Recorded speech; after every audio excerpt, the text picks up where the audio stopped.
Okay, hello everyone. Добър дан. На жалост не говорим хорватски, поготово мой коллега, so let me continue in English. My name is Artem Artemov. I'm from Group IB, and my colleague Vito Alfano. Yes, sir. And it looks like our pointers don't want to work. Oops. Check it out.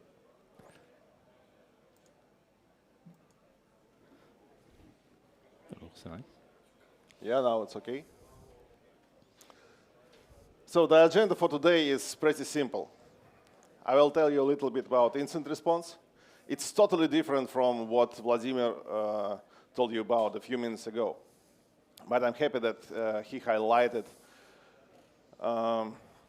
that EDRs need to be in the infrastructure. And also he told that the SOC could be very slow. The presentation is brand new. It's a recent case. And I see it for the second time.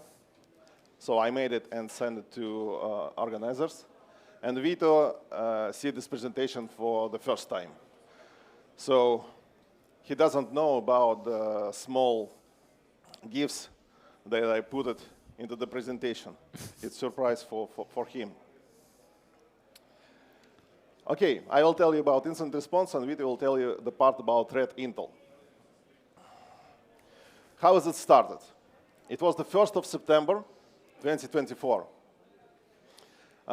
It's a huge international company with a lot of branches worldwide, and we were working for the branch in Netherlands. So, good morning. Is it serious? And you already know the threat group, the threat actor. It's Ransomware. So, yeah, this is serious. They stated it. Probably all the machines are encrypted. And we, as incident responders, we already know one of the technique, the data encrypted for impact. Okay, it's already something.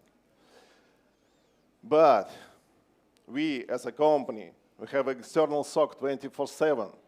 Moreover, our infrastructure is fully covered by their EDRs, so it should be fine. No, it's not. Dear customer, this is your global SOC. The global SOC detected malicious behavior, the uninstall of our EDR sensors. We observed that multiple EDR sensors were uninstalled shortly after PC164XZ was executed. You see the following command, the EDRXZ/uninstall. That's it. So you can have the EDRs, but the threat actor could just uninstall it. This is serious. And it was fun. And we have the new TTP, impaired defenses, disable or modify tools. Okay, we are in. It's 1st of September.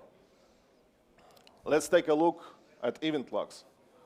Probably that's the first thing that every incident responder will take a look on event logs. The logs are cleared. Audit logs cleared, application, system, everything is cleared. And we were lucky that PowerShell logs are still there. And we see a couple of commands. The one of the commands is to stop the VMs, and the second command to Clear what is the it? shadow copy. Yeah, to delete shadow copy. Who made it? The locker.exe. Okay, so the day before, in the evening, there was the ransomware itself.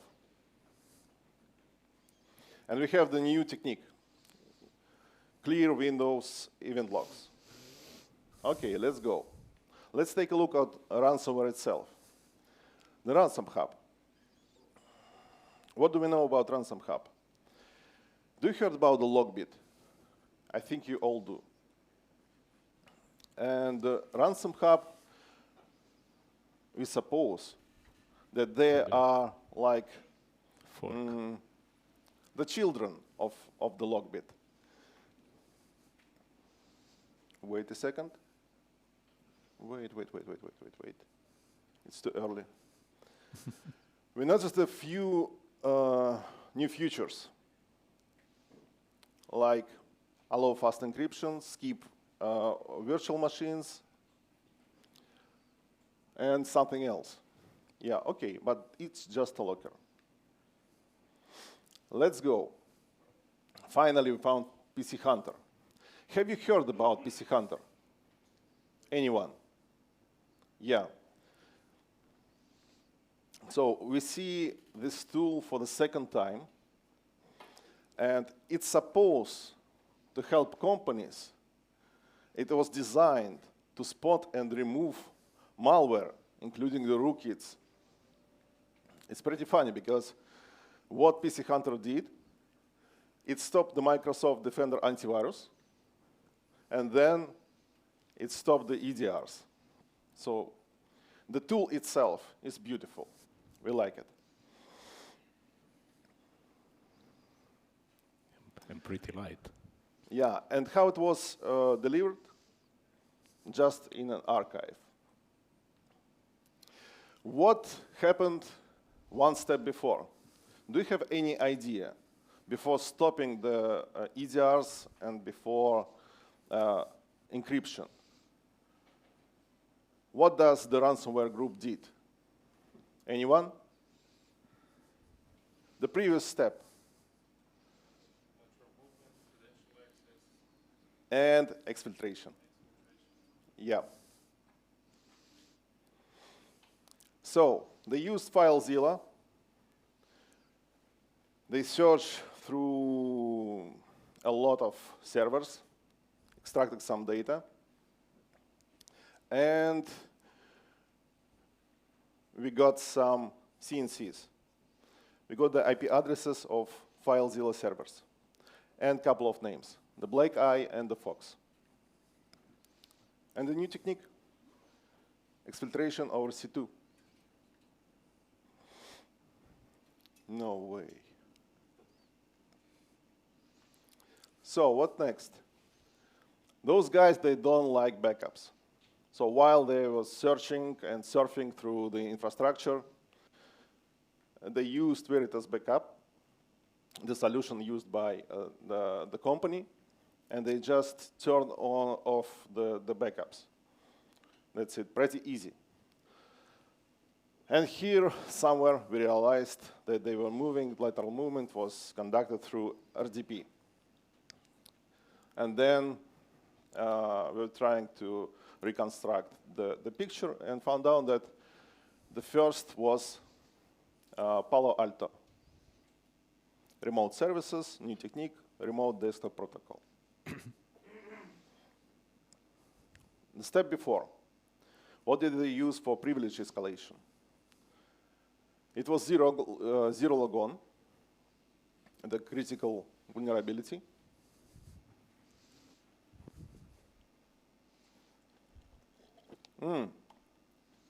It's not only zero logon. We found a new thing, SAM account spoofing. I was seeing it for the first time. I have 17 years of experience in digital forensics, but this thing I seen for the first time. Do you know what is it? It's pretty nice. The threat actor adding new computer to the domain and trying to rename it to impersonate the domain controller and get the right ticket. That's how it looks like in the events. So the first event, you need to pay attention, and new computer was created. Okay. And the second one, take a look. Attempted account name don't have the $sign. So they tried to create couple of times the new names without the dollar sign to get, to fool the domain controller and to get the ticket. What goes before privilege escalation? What do you think? What is it? Come on, come on. We have incident responders here, I believe. It's reconnaissance. So a lot of logs, and we don't know what was the tool exactly, but it looks like something, maybe angry AP scanner or Nmap or something like this. So we have the reconnaissance, and everything goes back to Palo Alto. Looks like we are close to our entry point. Maybe there was using of CVE for Palo Alto because it was affected by that CVE. And in our previous cases, we saw a lot of issues with Palo Alto. So we were happy. Yeah, again, Palo Alto. But no, this time it was just a brute force. And the interesting thing here, that the brute force was tailored for the company.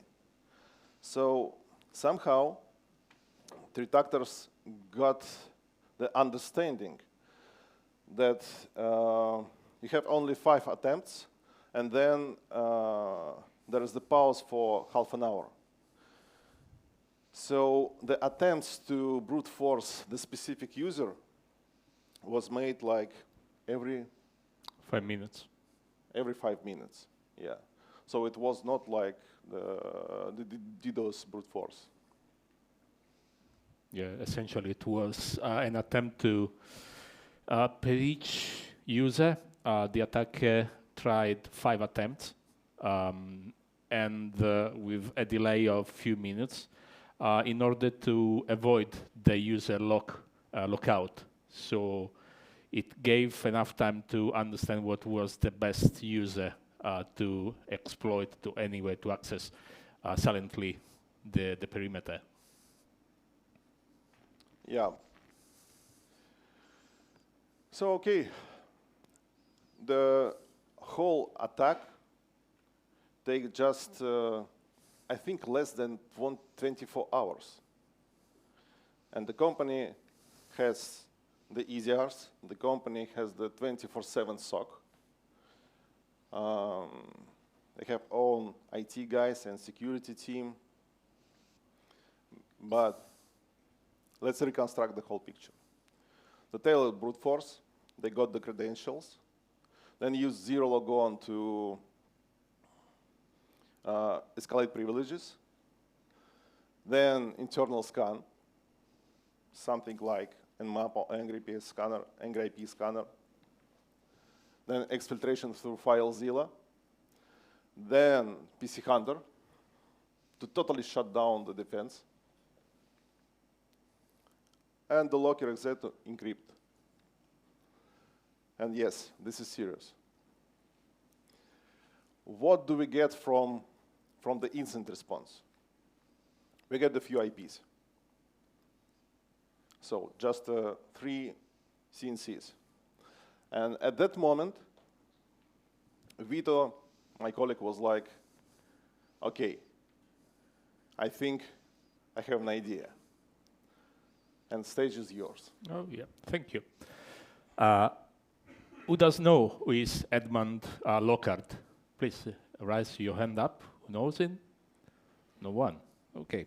Actually, Lockhart is, let's say, the father of the forensics, the forensic science.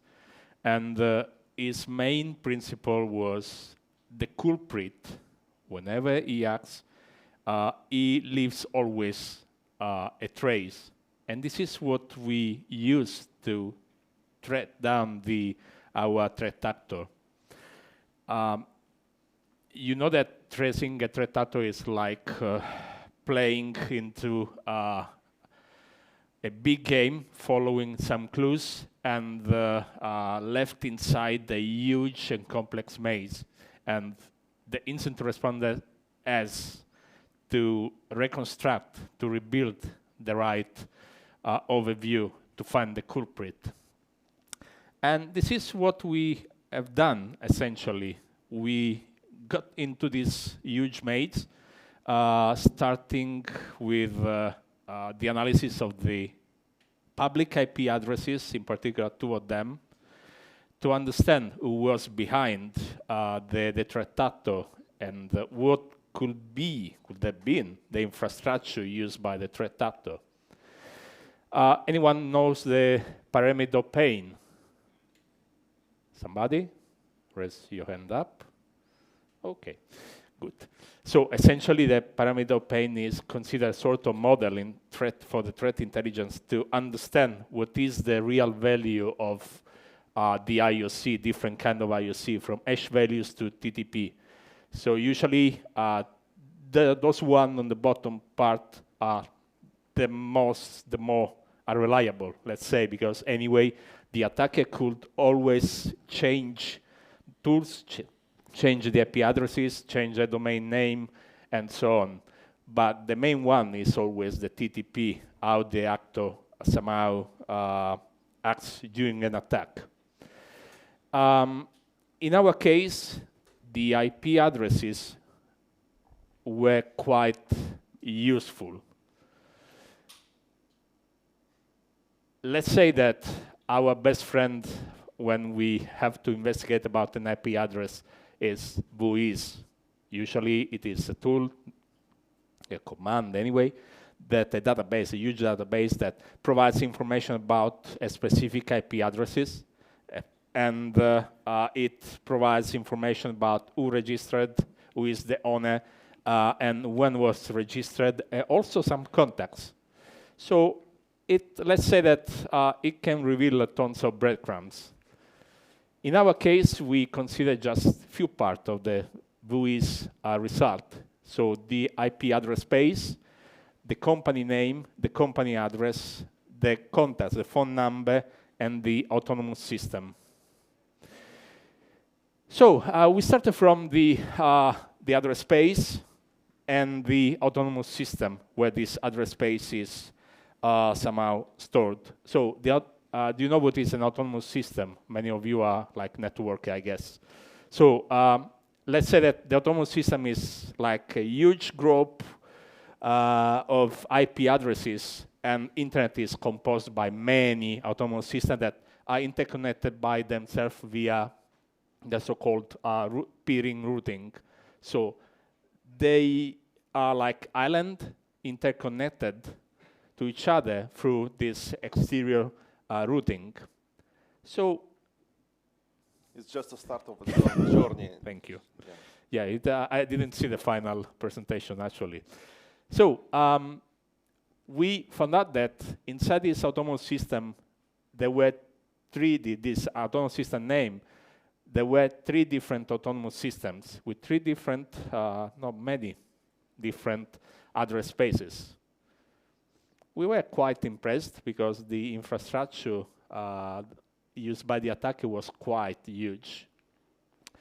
And just making a simple check, we found tons of IOCs related to many IPs that somehow led to many kind of malwares, ransomware, and so on.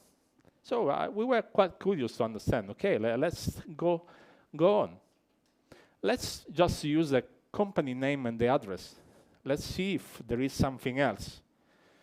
Sometimes when you use buoys, you just stop to the address space, maybe the company name, and then you look for these 2 indicators to understand if they have been somehow already seen.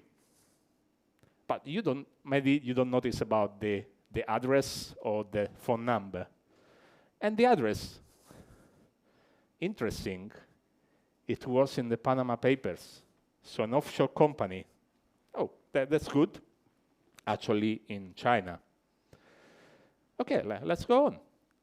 let's use now the company name and the email address. What would you use? What would be interested for you? Which part of the email address would be useful for you? Anyone?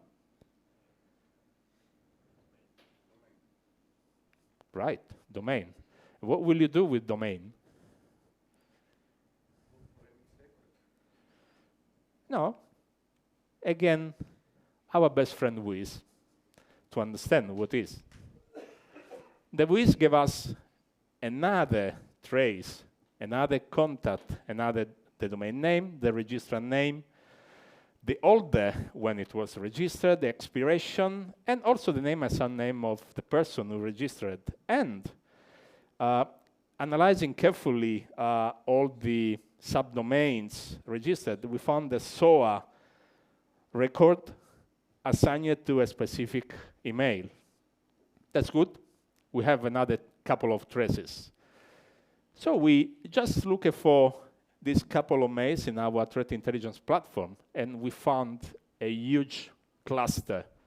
So those two indicators were assigned and already identified somehow to a huge cluster of domain, files, hash, IP, and so on.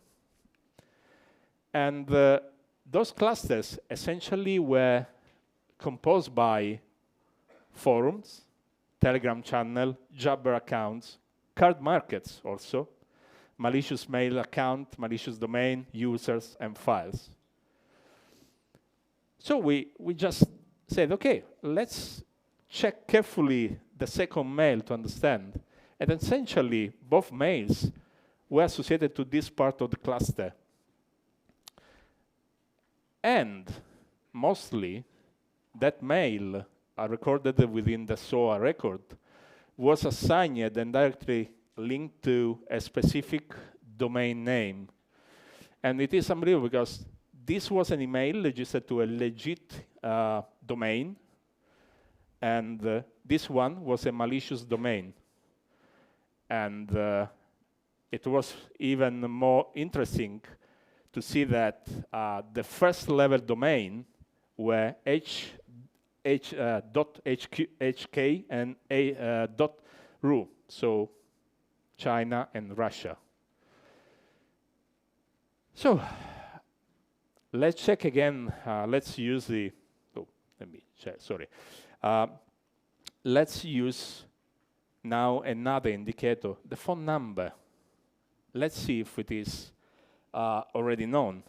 Which tool we can use for checking a phone number? Let's say that Google is your best friend in this case. So the phone number was associated, linked to another domain, another company, and another, let's say, owner. So different companies, same phone number, but different country. You could say, is it a trace? Is it an indicator you can use? Actually, for this case, yes, because behind that phone number, essentially, there was like a huge collection of indicators. So again, we use this WIS registered in Cyprus. We accepted the abuse mailbox. So again, the mail address, the domain name, IP addresses, and WIS again. We are in the middle. Thank you. So again, the mail address, domain name, and the IP address. The IP address was a part of an IP address space associated to the autonomous system that we found at the beginning. It was quite interesting to different companies, to different countries, different domains, but same autonomous system. So, okay, let's try to understand. So, which are the indicators? Let's use the address. Maybe we will find something. And in this case, Yandex was our best friend. It returned another domain, another country, but an interesting control panel. And essentially, this control panel had two logos, the Russian company and the Chinese. That one that we have seen, we observed at the beginning. And this was an offshore company. This was a Russian official company. So we said, okay, maybe they are somehow in partnership. Who knows? So we access this control panel and we observe, we analyze the response in the header in the packet header, and we found the IP address again. Same IP address, same autonomous system, different companies, different country, but this time .Russia. Mostly, it was interesting because I didn't put this image. In the second part of the response, there was essentially, there were many packets, many responses generated by an hidden, let's say, WebSocket responding to it in a specific port. Indeed, the host was responding in that by that IP address, but with another domain, .ru, and within the port 6001. Interesting, because essentially this WebSocket was responding with this malicious domain that we have seen previously. That's quite interesting. So same autonomous system, different companies, different countries, but linked all together to the same malicious cluster. So we just tried to find information, and we found the document interesting, where essentially this Russian company was stating, look, in Russia we are registered in St. Petersburg, in Cyprus we are registered with this name, and in China and Hong Kong we are registered with this name. And thanks to the government services in Russia, we thank our best friend, we obtained the information about the company, the Russian one. Now the OOO in Russia is the what in the UK or could be, or other European countries could be the limited company. So it was registered in 2019 in St. Petersburg. Here there is the address. And there was a name, essentially. Who registered? Who is the owner?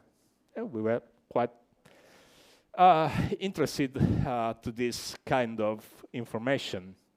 So 3 companies registered by the same person, but that one registered in Hong Kong and that one registered in Cyprus are well recognized and identified within the Panama Papers and offshore leaks papers. And we succeeded to get some other information about people who registered all these, let's say, Chinese box. And we arrived to a couple of names.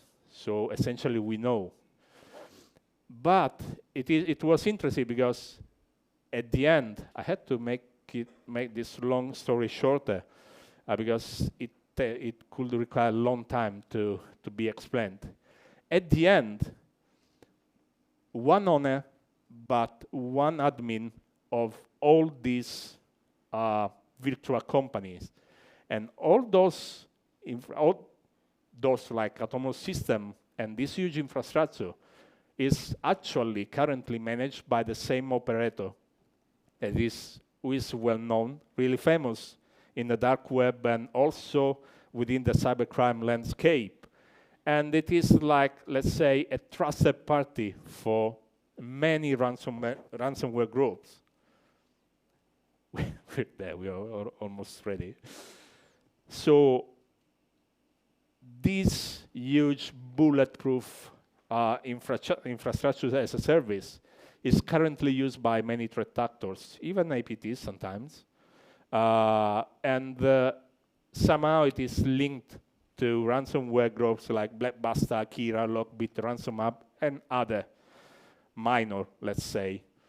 But it's also well known for cybercrime actors like carders, fraudsters, and so on. And all these addresses of these systems that are running inside this huge infrastructure are actually used for many scopes and by many people, but there is just one person who is managing everything. We could know the name, maybe. Let's see. So, to finish, the cybercrime landscape is quite huge and complex, but there are many connections between different groups, different threat actors, and they always operate and act to build something reliable that could be somehow enough strong and hardened to resist against law enforcement operations. And this is somehow our story, how we succeeded to track this threat actor and arrive to a couple of names. And we don't know if one day the law enforcement will do something. But as I said at the beginning, the threat actor leaves always a trace, and you can use these traces to find the culprit. And you have many information on the internet, and in our case, WHOIS was the best source of information. If you want to know more, we are going to publish this investigation quite soon, I think in April. Yeah. So you will know more details about it. So thank you for your attention. Our marketing asked me to put this slide, so please check the QR codes. It's our annual report, like cybercrime trends. And that's the only pretty slide here in that presentation. Yeah, so what's the main point of the whole presentation? We highlighted that the SOC should be faster. The EDRs are not like silver bullet. And sometimes the small incident response, the easiest incident response, could lead to revealing such kind of infrastructure. The whole autonomous system is malicious, and you can block the whole IP range and live happy. Yeah, Thank you. And essentially it is a proof that threat actors are somehow interconnected to each other. There are no different, let's say, groups. Maybe there are, for sure, but they are somehow operating all together, interconnected through the same systems, the same infrastructure, and sometimes there is like just one actor behind everything. So this investigation was quite interesting because from a couple of IPs we discovered many other information quite useful. Do you have any questions?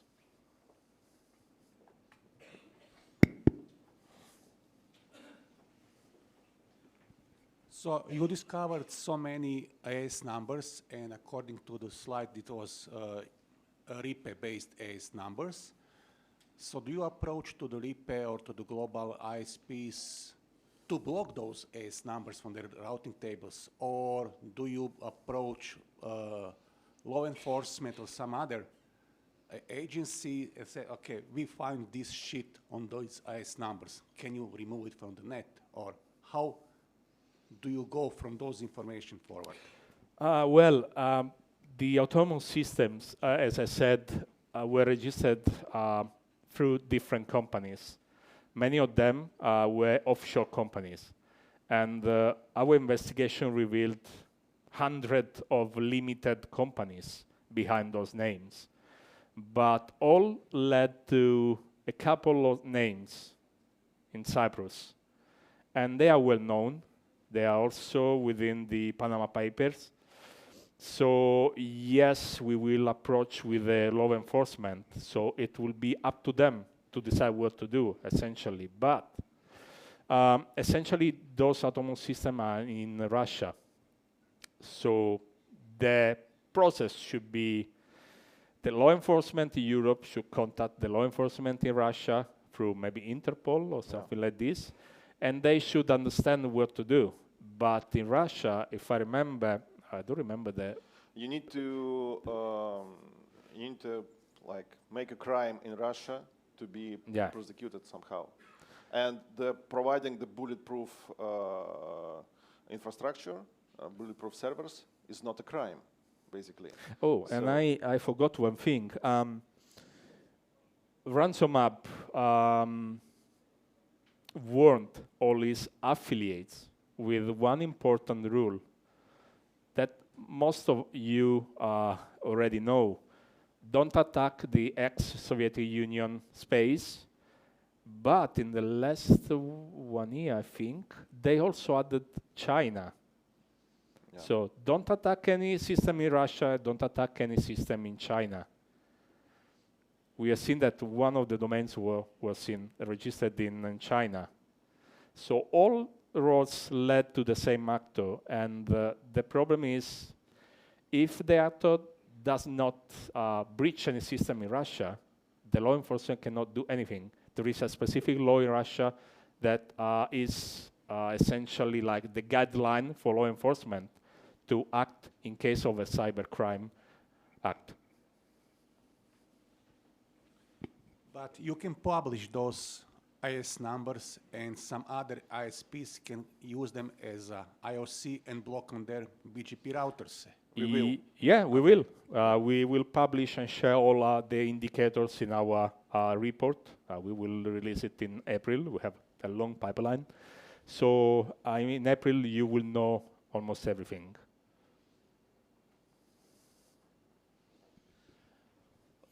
You've mentioned that this is shorter version of the whole story. I was just wondering, how long did it take from that single IP address that you discovered to get the whole information? So whether was it days, weeks? I think that 50% of information have been extracted in less than 48 hours because our team is quite big and we have our investigation team and our threat intelligence. So we worked all together. But to track the offshore company, the Chinese box, took a little bit of time. So I think about a couple of months, day by day, we tried to filter, to clean, and to extract what was really important. Unfortunately, the offshore companies have been registered as a sort of long chain of Chinese boxes. So we had to understand, to track every single box to understand what was at the end this name. So it took really a little bit of time. Okay, thank you. So maybe I missed it in presentation, but did you manage to track where those IPs literally are? Like in what country, what data center? On what territory, like Russian, Chinese, European? The address space is, let's say in Russia, but the companies, so the owner, are registered in China, Cyprus, and Russia. So they are operating from 3 different countries that somehow are connected to each other. We live in a, let's say, weird historical moment, and some countries in Europe are like, let's say, they allow to create offshore companies, and threat actors, of course, they use these countries to hide to cover their traces. So this is it. I'm just asking because apparently Russian IP space is monitored by what? Roskomnadzor, or how is the state company called? No. Yes, the main one is the Russian telecom provider, but all those autonomous systems actually are appearing via BGP with one single provider, Russian.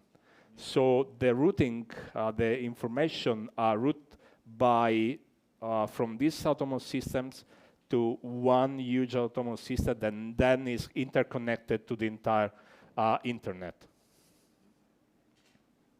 Thank you.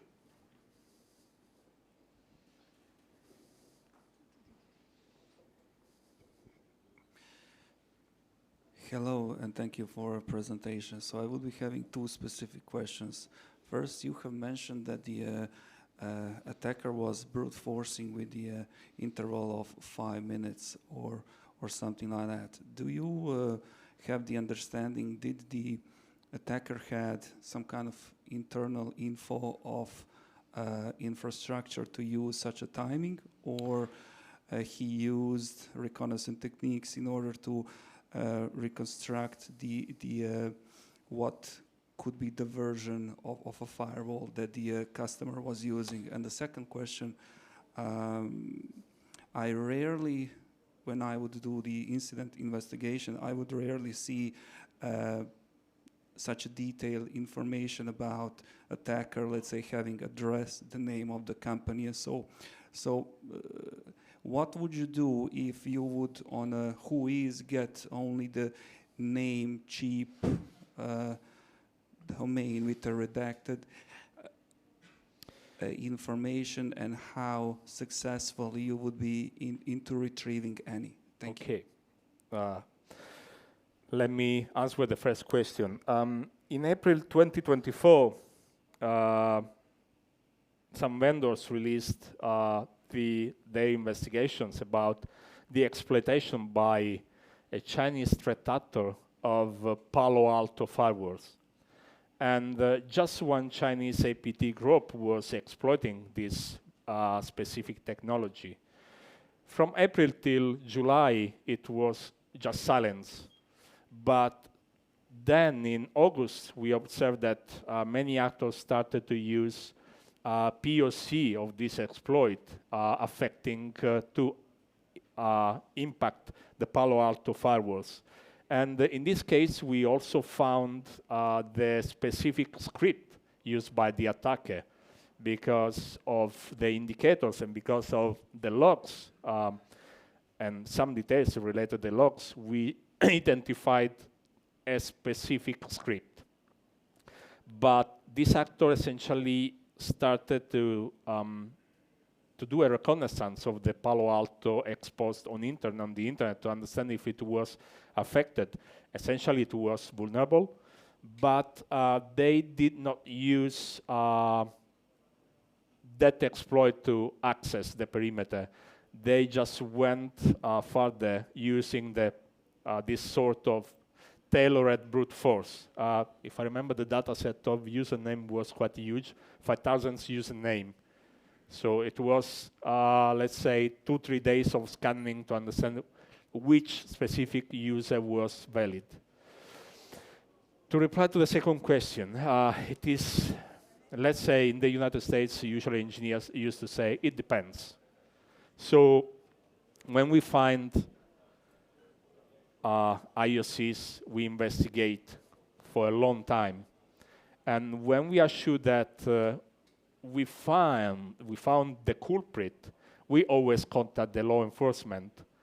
It depends whether, for example, the infrastructure is hosted. If, for example, a command and control server is hosted, I don't know, in Germany or in Switzerland and so on, we contact the law enforcement and ask them, we share every information with them, all details, and they immediately act to size the command and control, and then they usually ask us to analyze the command and control server.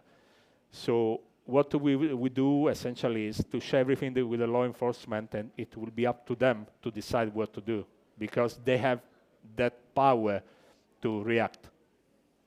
In some other cases, if we notice that the infrastructure is somehow composed by compromised systems or other companies, we try also to contact the security officer of that company sharing all the IOC to help them to investigate or to plan a sort of reaction. I hope I replied to your question. Any more questions? Okay, thank you for the presentation. Thank you. Thank you.